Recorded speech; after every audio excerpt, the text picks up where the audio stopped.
Hay una historia muy curiosa en la Biblia, pero antes de llegar a ella, cuando termina el periodo en que los apóstoles se despiden de Jesús, porque nuestro amado Jesús asciende al cielo, viene un tiempo de persecución en contra de la iglesia.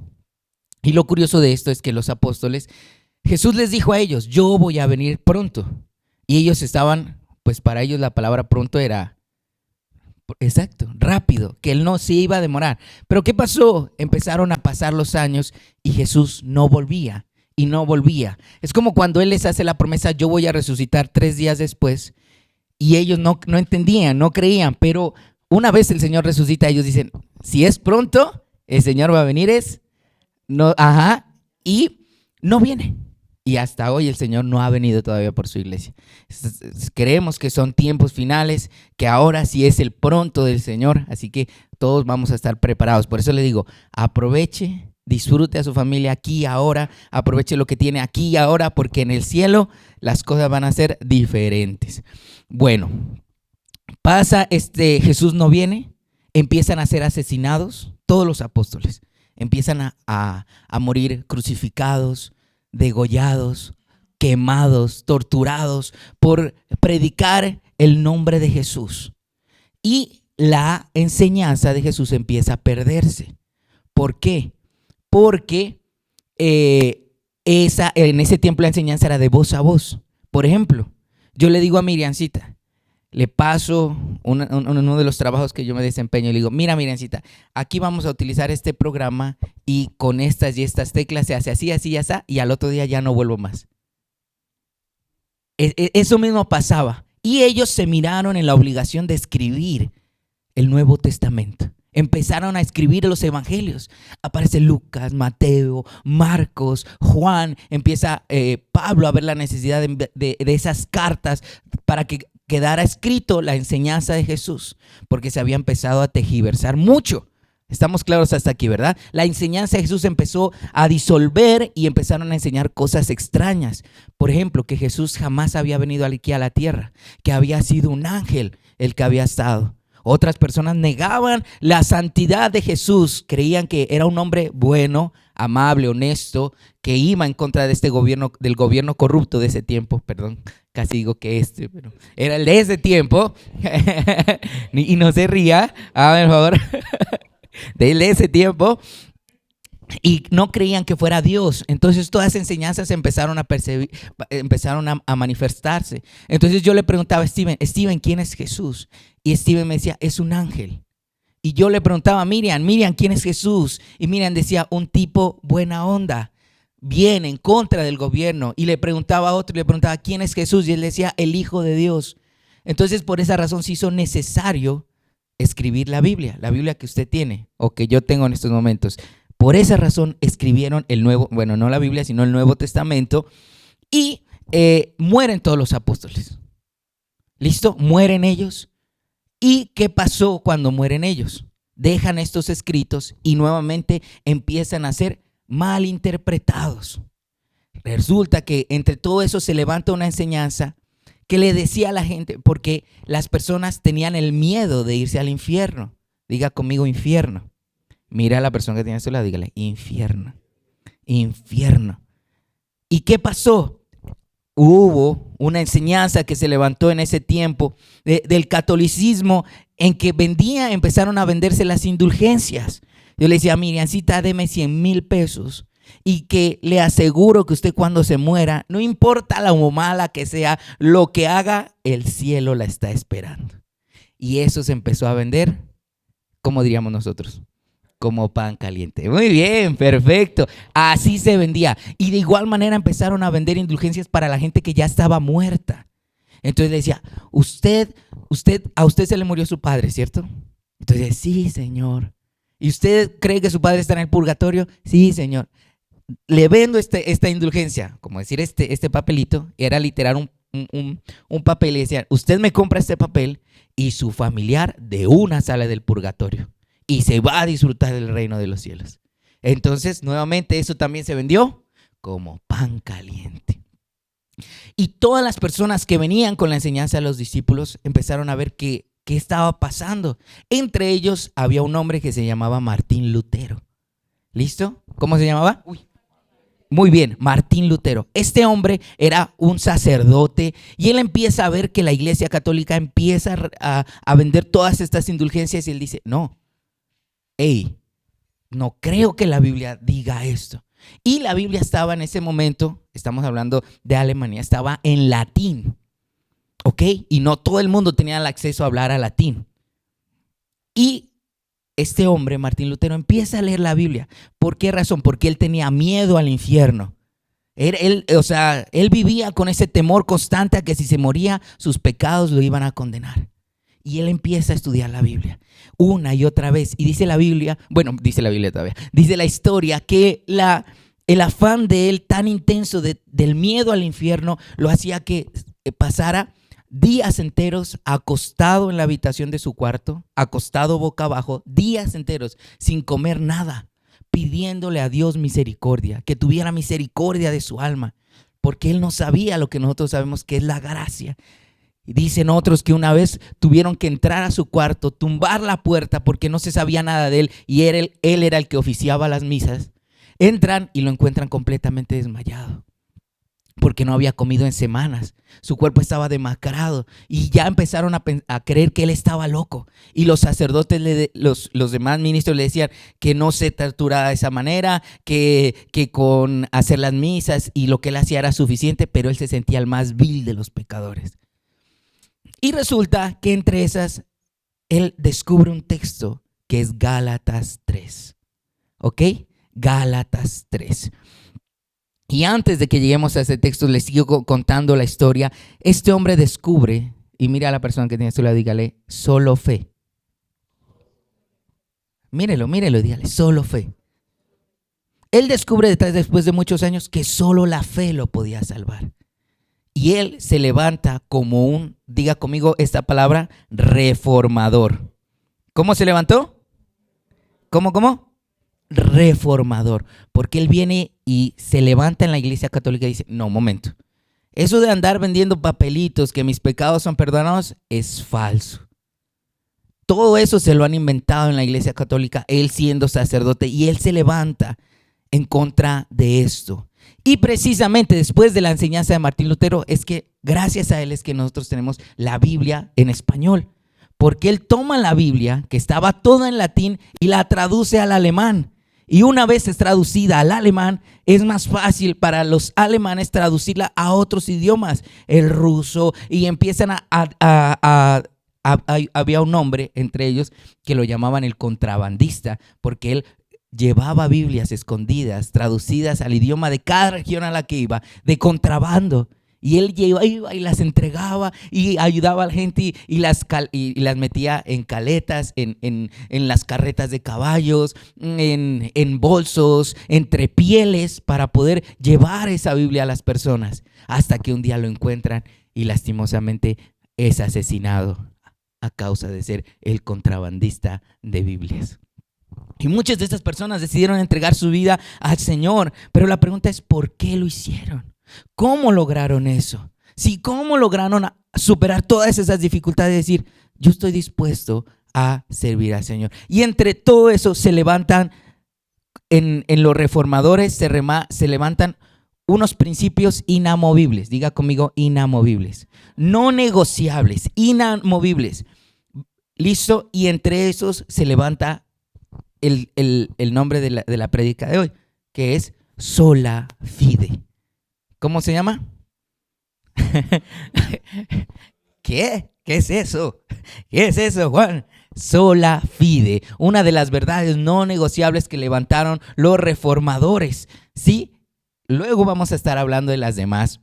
Kate no me la pasó, pero bueno, diga conmigo, sola fide. Esto es latín y significa solo por fe. ¿Solo qué? Por fe. ¿Solo por qué? Por fe. Y miren que todos estos días, o bueno, toda la vida, hubo una enseñanza que siempre me inculcaron mis papás, y es que para alcanzar las cosas era necesario trabajar, esforzarse, trabajar duro, meterle la ficha, el hombro, como usted lo quiera llamar. Pero en Cristo, Él nos dice que todo es por fe. Y de verdad que ha sido un encuentro muy fuerte para mi corazón, porque ¿cómo? ¿Cómo es posible que todo sea por fe? ¿Cómo es posible que la Biblia me dice, si tú crees, vas a poder mover una montaña? Yo le hago la pregunta y se la voy a hacer a Catherine, que ya tiene muchos años en su conocimiento del Señor. Catherine, muéveme esa montaña.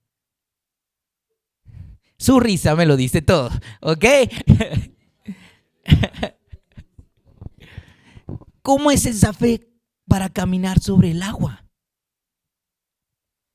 ¿Cómo es esa fe para poder resucitar a un muerto? ¿Cómo? ¿Cómo es posible esa fe que Jesús le dice a Pedro que vaya a pagar lo de la DIAN? Porque la DIAN también persiguió a nuestro amado Jesús. Y le dice Jesús a Pedro que vaya, saque un pez del agua y que en ese pez iba a encontrar el pago de la DIAN. ¡Qué bendición! A los que les toca declarar renta, uno diría, ¿dónde está ese lago? ¿Dónde está ese estanque para irme a sacar unos cuantos peces de ahí para cada año ir a buscar, ir a decirle a la DIAN, aquí está lo suyo, aquí está. ¿De dónde sacó el dinero? De ese pescado que saqué del estanque yendo para Timbío. Eso es fe. Y la Biblia me dice que yo, que tú, que él, que nosotros, que vosotros, que ellos, tenemos la puerta abierta para hacer todo eso. La pregunta es, ¿dónde está la fe de los hijos de Dios? Hay una frase que a mí de verdad que me impactó y Jesús pregunta, Don Luis, ¿usted cree en Dios? Uy, ya me estaba asustando. Yo decía, ay Dios mío, ¿qué pasó? Y el Señor, y Jesús le dice, muy bien, los demonios también creen y tiemblan delante de Dios. Pero la diferencia entre creer en Dios y tener fe en Dios es abismal. Muchas de las personas, y sobre todo en Colombia, son creyentes. Quizás por la conquista española y por lo que se sembró en cada uno de los corazones. Pero no tenemos fe. No tenemos fe, no tenemos la fe de caminar sobre las aguas. No tenemos la fe de mover una montaña. ¿Y saben qué es lo impresionante de todo esto? Es que Jesús dijo, si tienen fe como un grano de mostaza. La pregunta es, entonces, ¿yo qué tipo de fe es que tengo? ¿O solamente creo en Dios, como lo dijo Don Luis? ¿Tú crees en Dios? Bravo. Los demonios también creen en Dios y tiemblan. ¿Pero tienes fe? Y eso me confrontaba mi corazón porque yo decía, ¿cómo así? Porque todo nuestro trabajo es inútil si no hay fe. Nuestro trabajo es recompensado con un sueldo mes a mes. Tú haces un trabajo y te lo pagan. Estamos claros hasta aquí. Pero la fe es una recompensa que viene sin tú haber hecho de una u otra manera nada. Simplemente es creer en algo que no ves, pero que sabes que puede suceder. Y si lográramos aplicar ese término en latín, sola fide, en nuestras vidas, ¿qué cosas podrían cambiar? Todo. Si yo orara por mi cuerpo, el Señor me sanaría si yo tuviera esa fe. Si yo fuera al río y necesito llegar a otro lado y digo, necesito pasar por encima de ese río, lo podría hacer. La pregunta es que la iglesia cristiana, nosotros nos hemos rendido ante la voluntad de Satanás de creer en Dios y no de tener fe. La fe se ha vuelto en un término de buenos días, buenas noches, en lugar de una realidad para nuestras vidas. Yo le hago la pregunta, ¿cuándo fue la última vez que usted miró un milagro en su vida? Uy, yo pensé que me iban a decir hoy en la mañana cuando abrí los ojos. Exactamente. Pero el abrir los ojos es un milagro del Señor, ¿sí? Pero yo no tengo fe cuando me acuesto de que, uy, yo creo que mañana me voy a levantar. Yo no tengo, o sea, es algo natural en mí que yo me acuesto y pongo una alarma porque creo que al otro día la voy a escuchar y creo que al otro día me voy a levantar. Pero la realidad de Dios para nosotros es otra. Es caminar en fe. Que usted se encuentre con un compañero de trabajo y le diga, no, mira que hay algo en mi barriga que me duele, que me presiona. Usted le diga, y usted imponga su mano sobre esa barriga y sea sana. Ese es el deseo de Dios para nosotros. Y yo sé que, porque cuando yo trataba de entender eso exactamente, o sea, en mi cabeza no alcanzaba ese término de sola fide, no lo lograba dimensionar. Y en Marcos 9, 14 al 28, hay una historia muy curiosa. Había una persona que estaba endemoniada. Diga fuerte, endemoniada. Y los demonios que tenía adentro, porque yo estoy seguro que muchas veces nosotros hemos tenido demonios adentro. A mí los pastores me han hecho muchas liberaciones. Se me han metido 1, 2, 3, 4 bichos adentro. Pero este demonio era curioso, porque lo tenía mudo. Y además de tenerlo mudo, dice la escritura que lo tomaba y lo revolcaba. Incluso la escritura dice que lo tiraba al fuego el demonio. Como usted coger un palo y tirarlo a una chimenea, a una fogata. Así mismo el demonio cogía a este hombre y lo tiraba al fuego. ¿Pero qué pasaba? No se quemaba, no le pasaba nada. Este es el campo espiritual de increíble. Es que de verdad que uno dice, wow, impresionante. Y dice la escritura que estaban los apóstoles y estaba el Señor Jesús ahí en medio de ellos. Y resulta que este señor, el papá del muchacho mudo, pues porque el mudo no podía hablar. Entonces, ¿qué pasó? El papá fue a pedirle el favor a los discípulos. ¿Por qué? Porque el muchacho era mudo. ¿Listo? Hasta ahí estamos claros, ¿verdad? Y el papá llega y le dice a los discípulos, el papá le pide favor a los discípulos que le sacaran ese demonio, que lo echaran fuera. ¿Y qué sucede? No pueden. No pueden. Las personas que caminaron con Jesús no pueden sacar un demonio. No lo pueden. Y el muchacho seguía, ¿cómo? Mudo y endemoniado. Y no pueden. Y leámoslo por favor conmigo. Dice, y Jesús le dice el verso 20, y se lo trajeron, Marcos capítulo 9, 20, y se lo trajeron, y cuando el espíritu vio a Jesús, sacudió con violencia al muchacho, quien cayendo en tierra, ¿qué dice ahí? Se revolcaba y echando espumarajos. Continuemos. Y dice, y muchas veces, el verso 21, Jesús preguntó al Padre, ¿cuánto tiempo hace que le sucede esto? Y él dijo, ¿desde cuándo? Desde niño. Desde niño, no sabemos exactamente, pero la escritura ya lo llama muchacho. Entonces, al llamarlo muchacho, estamos promediando una edad entre los 20 a los 25 años más o menos, porque a los 33, a los 30 años ya se ejercía y pasaba a la etapa de adulto en ese tiempo. Entonces, más o menos tenía ese tiempo. Entonces, hablamos de alrededor de 20 años siendo mudo y además torturado por unos espíritus horribles. ¿Qué dice ahí? Por favor, continuemos. ¿Qué le dice Jesús? Dice el verso 22. Y muchas veces le echan el fuego y en el agua para matarle.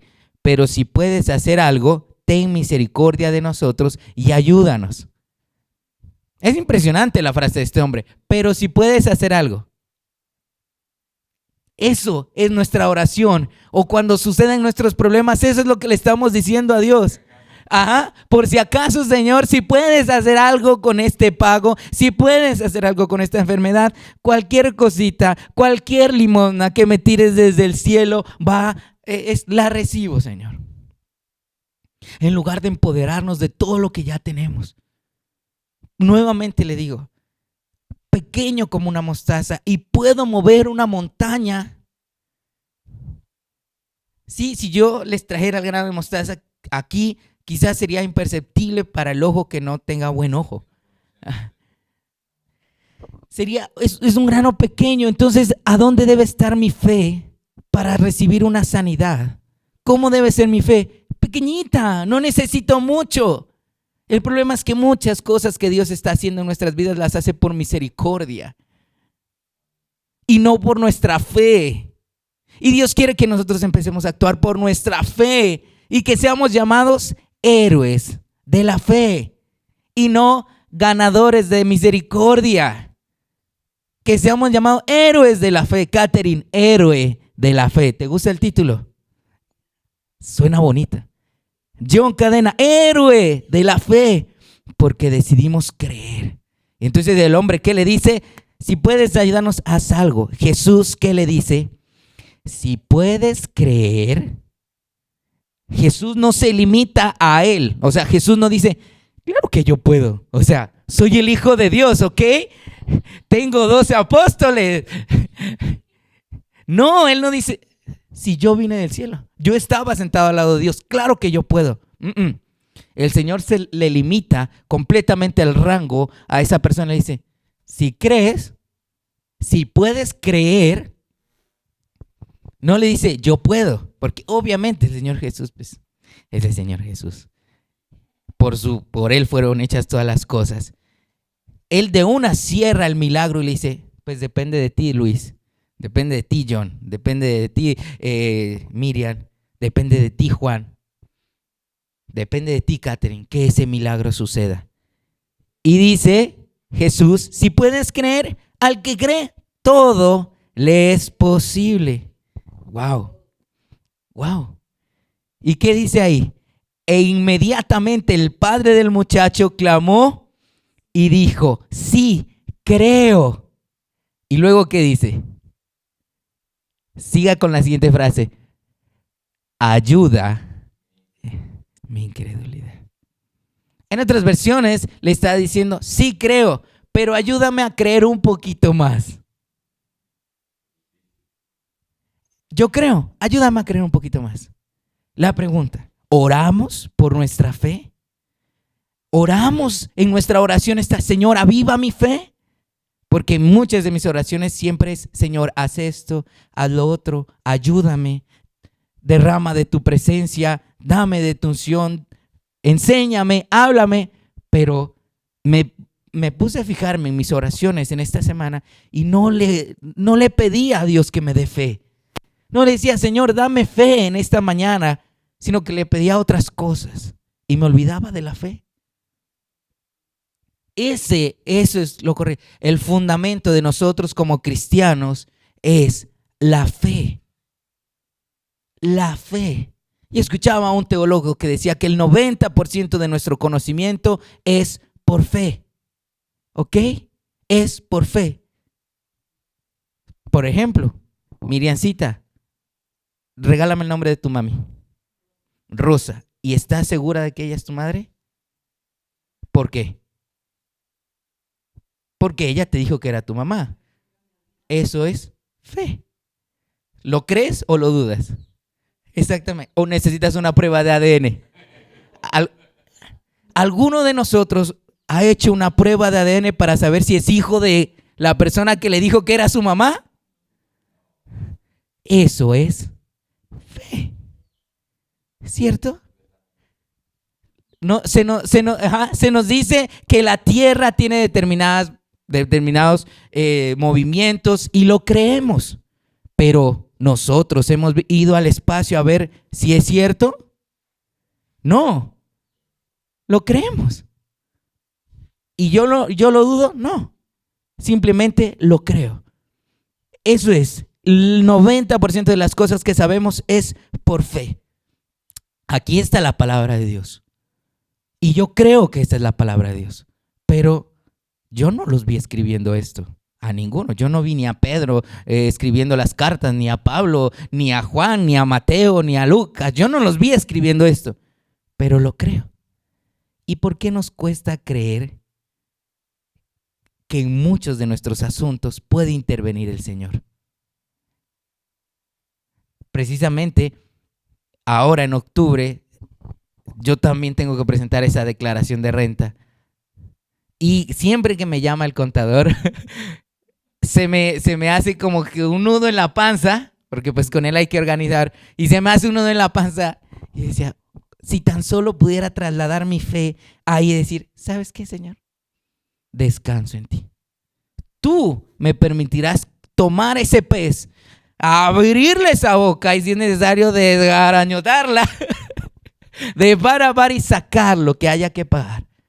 Pero ahí me doy cuenta que poca fe o qué nula fe tengo. Porque si me cruje la barriga es porque tengo miedo. Como dice esa, tengo miedo. Y así mismo en muchas de las áreas de nuestras vidas. Y que dice, y cuando Jesús vio que la multitud se agolpaba, ¿qué hizo Jesús? Reprendió al espíritu inmundo diciendo, espíritu mudo y sordo, yo te mando, sal de él y no entres más en él.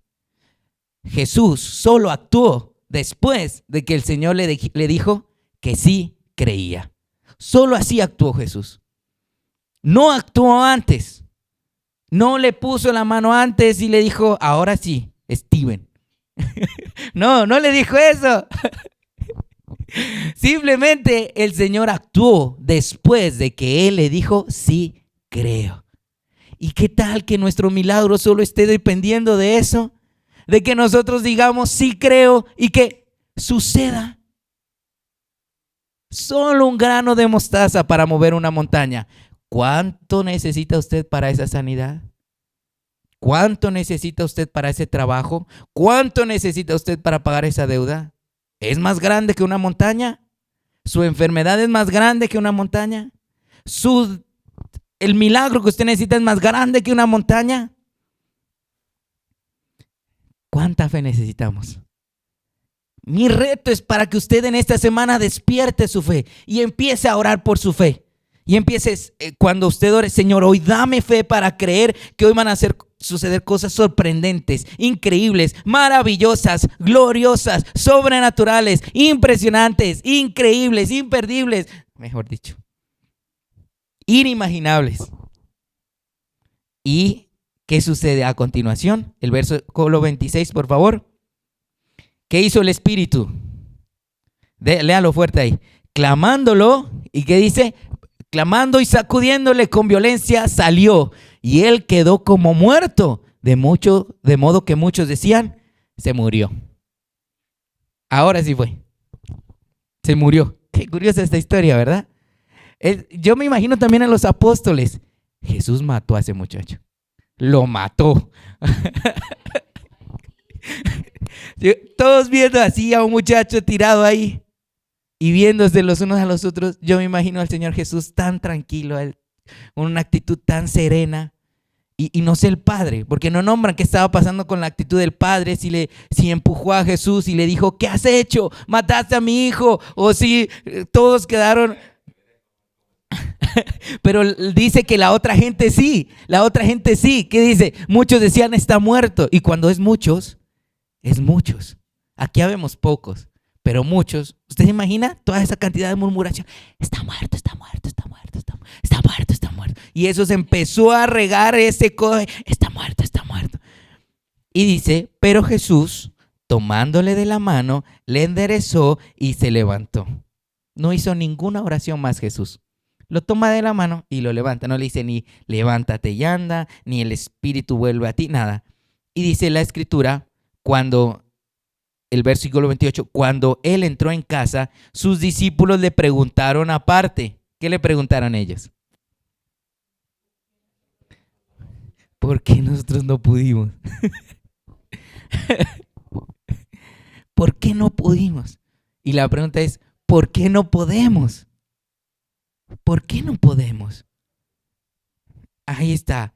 Falta fe, que no debería faltar porque es nuestro fundamento. El cristiano debe ser conocido no por ir a la iglesia, no por andar con una Biblia debajo del brazo, no por leer la Biblia. El cristiano debe ser conocido porque tiene una fe que mueve montañas. Que la gente nos mire y nos diga, usted sí ora, no, sino que usted tiene una fe. ¿Usted cree? ¿Y qué les dice Jesús? Y Jesús les dijo, ¿qué dice? este género con nada más puede salir sino con oración y ayuno. Nos encanta ayunar por los milagros, pero yo jamás he hecho un milagro para que el Señor me dé fe. Porque es muy fácil ayunar, Señor. Yo este ayuno te lo voy a ofrecer por mis hijos, por mi esposa, por mi empresa, por mi libertad, por mi milagro, por mi sanidad, porque me vaya bien. ¿Y la fe? Como dice la canción, ¿y la fe para cuándo? Bueno, no dice así la canción, ¿no? Pero simplemente le cambié el término y dije, ¿y la fe para cuándo? Por eso los reformadores se encargaron de decir esa palabra en latín, sola fide, porque tu fe debe estar por encima de tus obras. Siempre. La fe está por encima de tus obras. Jamás podemos creer que por nuestras obras podemos alcanzar el milagro, sino por nuestra fe. Y ahí está el inconveniente. Poner a la fe por encima de nuestras obras. Mira a la persona que tiene a los lados por un momento. Mírala a los ojos. Y mire cuánta fe tiene esa persona. ¿Ya le miró el termómetro de la fe? ¿Está caliente o está frío? ¿Cómo lo miró? ¿Está dormido o está despierto? ¿Cómo está ese termómetro de la fe? Yo a él le dejo la invitación, se la dejo en su mano, se la dejo en su corazón para que usted comprenda que es sola fide. Y es uno de los principios que levantaron los reformadores. Entre esos también está sola gracia, toda la gloria es para Dios y solo Cristo. Pero hoy tratamos de tener sola fide, porque la iglesia y nosotros tenemos que entender que es necesaria la fe.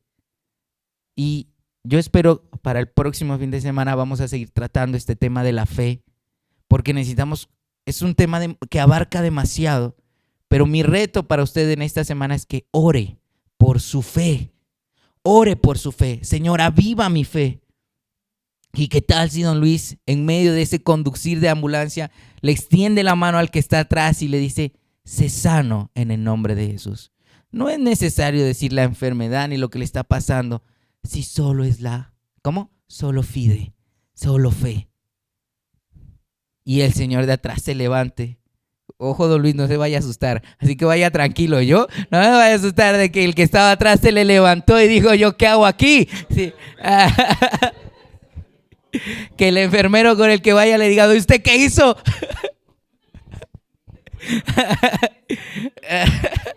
Y si usted lo ve que expira, usted dice, a eso también le pasó a Jesús. Y usted lo levanta y dice, levántate. Y si no, una cachetada más y dice, Señor, yo creo, y le agarra. Solo fe, solo fe. Imagínese todo lo que podemos hacer solo con la fe. Y le recuerdo algunas cosas. Un niño, usted se fijó en Justin, ¿verdad? El niño que sabe vender tamales, que ahora nos iba a compartir la cena, ¿sí? Así, esa era la edad de David cuando mató a Goliat. Haga referencia en su mente. No es que David era un macán, era un niño, mi amado. La pregunta es, usted que tiene hijos, ¿dejaría que su hijo de su edad se enfrente contra una persona que mide casi 3 metros, solo pelo y solo músculo, para que lo mate? Yo creo que si el papá estaba ahí no lo dejaba. No entiendo cómo sus hermanos mayores lo dejaron. O sea, de verdad que no me cabe en la cabeza. Yo veo a mi hermano chiquito decirle, yo voy a matar a ese man, y lo dejan. Definitivamente no lo querían. A David no lo querían en la casa. Insisto, porque cuando fue a ungirlo Samuel, el papá dice, allá hay uno que cuida las ovejas. No lo querían en la casa. Y cuando lo dejaron pelear contra ese hombre, no lo querían en la casa. Un niño mata y era fe. Solo por fe pudo matar a ese Goliat. Cuando Pedro camina sobre las aguas y se empieza a hundir, Jesús le dice, ¿por qué dejaste de creer? No le dice, tus pecados te empezaron a hundir. No le dice, no alcanzaste a pagar todos tus impuestos. No le dice, estás muy gordo y te empezaste a hundir. No, le dice, ¿por qué dejaste de creer? Y ya. Y así podemos ver cientos de milagros en la Biblia de que solo sucedieron por fe. Lea en casa Hebreos 11. Ahí están los héroes de la fe. Un viejito de 90 años pudo tener un hijo. Eso es fe. ¿Sí? Personas muertas resucitaban. Hombres levantaban su mano al cielo y decían que deje de llover. Y dejaba de llover. Eso es fe. Y usted puede empezar a entrenarse. Cuando esté un aguacero terrible, empiece a declarar, Señor, que llueva en todo lado donde necesite llover, pero que aquí se arme un círculo y que no me llueva. Eso es fe. ¿Y saben quién hizo eso? Gedeón. Le dice, Señor, si llueve, él pone un trapo en el suelo y le dice, Señor, que todo amanezca mojado menos este trapo. Y no amaneció mojado. ¿Usted cómo la ve? Y eso es fe. Y luego el mismo Gedeón le dice a Dios, ¿sabes qué, Dios? Aún no creo. Ahora que todo esté seco, pero lo único que esté mojado sea el trapo. Y aparece solo el trapo mojado y lo demás estaba seco. Eso es fe. ¿Qué necesita? ¿Qué necesita? Eso, piense en un momento qué es lo que necesita ahorita ya para allá. ¿Qué milagro usted necesita? ¿Qué milagro necesita? ¿Qué solución necesita inmediata? John dice tener una fe, gloria a Dios. Pero, ¿qué más? Si usted necesita vea, de verdad que me está doliendo horrible la rodilla. Y si yo le digo, usted puede hacer que hoy ese dolor se vaya. Una deuda, un milagro, que las cosas se solucionen, que se desenreden. Y si solo le digo que es fe, ahí tiene el trompo en la uña, como dicen. Ahí le dejo girando ese trompo y retándolo a que avive su fe. Ya basta de ser personas que creen en Dios. Vamos a tener fe. Recuerde ese título, héroe de la fe.